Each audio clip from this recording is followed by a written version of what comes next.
वहीं कानपुर देहात के अकबरपुर पहुंचे हमारे संवाददाता गौरव शुक्ला ने बजट को लेकर समाजसेवी कंचन मिश्रा से खास बातचीत की है। इस दौरान उन्होंने क्या कुछ कहा है, आइए हम आपको सुनवाते हैं।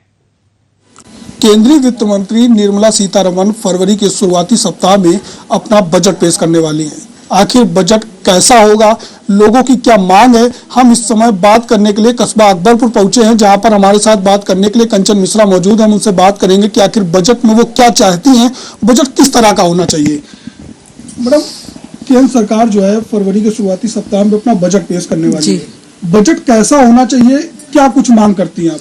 देखिए, बजट गृहस्थी होने के नाते सरकार से हम यही कहेंगे, बजट हम गृहिणियों के लिए एकदम नपा तुला होना चाहिए, क्योंकि हम लोग को मतलब होता है किचन में तेल, नमक, मसाले, चीनी, शक्कर, यही सबसे मतलब होता है।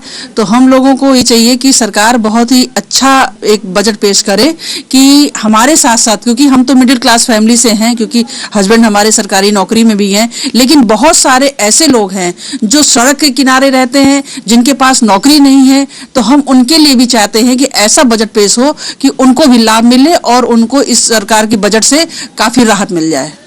अच्छा, एक सवाल ही मेरा ये भी है, क्योंकि जो बजट होता है वो सीधे जो है महिलाओं के लिए उनकी रसोई से जुड़ा होता है। तो अगर बजट में कुछ उतार चढ़ाव होता है तो किस तरीके का असर आपकी रसोई में पड़ता है? क्या सामानों की मात्रा में भी कम ज्यादा चीजें होती है, क्या कुछ दिखाई देता है? जी, ये तो बिल्कुल जाहिर सी बात है कि अगर महंगाई बढ़ती है, घटती है तो प्रसन्नता का विषय है, क्योंकि उसमें से 4 पैसे हम बचा सकते हैं। लेकिन वही महंगाई बढ़ती है और वेतन सीमित होता है तो हम लोग को बहुत सारी कटौती करनी पड़ती है, और उसमें हम अपने बच्चों की शिक्षा भी प्रभावित करते हैं, क्योंकि बहुत सारा ऐसा खर्चा होता है जो शिक्षा पे भी असर पड़ रहा है।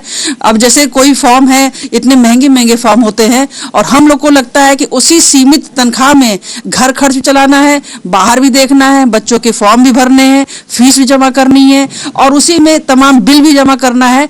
तो ये एक चैलेंज का विषय होता है हम महिलाओं के लिए कि हम लोग उस तनख्वाह में कैसे क्या काम करें। तो सरकार से निवेदन है कि बजट ऐसा हो, संतुलित बजट हो, जो हम लोग उसको खर्च भी कर सके और उसमें कुछ बचा भी सके। तो ये थी हमारे साथ कंचन मिश्रा, जिन्होंने साफ तौर पर बताया कि सरकार का बजट इस तरह का होना चाहिए कि उनकी रसोई का सरकार खास ख्याल रखे, क्योंकि अगर रसोई खर्चा नहीं उठा पाती है तो उनके बच्चों की शिक्षा पर भी गहरा असर पड़ता है। तो उन्होंने जिस तरीके से सरकार से अपनी मांग रखी कि बजट ऐसा हो जो महिलाओं के लिए भी लाभप्रद हो।